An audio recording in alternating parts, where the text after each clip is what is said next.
फराज हंसा। ये तो हर आशिक का ख्वाब होता है, मगर तू संजीदा लग रहा है। अजलान ने बात बदल दी, मगर दिल के अंदर एक अजीब सा दबाव था। कैफे से निकलकर जब वो पार्किंग की तरफ गया तो उसका कदम रुक गया। सामने थोड़ी दूर वही लड़की खड़ी थी, जोया।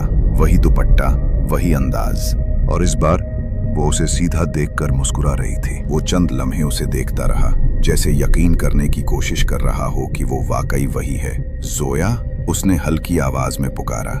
वो मुस्कुराकर बोली, आप मुझे जानते हैं? हम उस रात मिले थे, बारिश में। मैंने आपको डिफेंस तक छोड़ा था। मुझे नहीं लगता हम पहले मिले हैं। अजलान खामोश हो गया। चंद लम्हों की खामोशी के बाद वो बोली, शायद आप किसी और को समझ रहे हैं। खैर, आपका नाम? अजलान ने उलझन में आकर कहा, अजलान। जोया ने फिर मुस्कुराकर हाथ बढ़ाया। अच्छा लगा मिलकर अजलान। उसके हाथ की गिरफ्त ठंडी थी, बहुत ठंडी, जैसे बर्फ छूली हो। अजलान ने हिचकिचाते हुए हाथ छोड़ा, मगर उसकी नजरें अब भी जोया के चेहरे पर जमी थीं।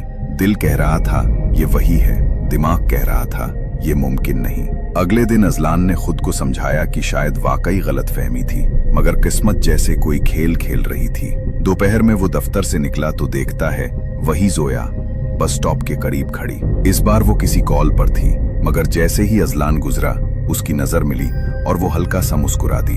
अजलान गाड़ी रोके बगैर नहीं रह सका। क्या इत्तेफाक है। फिर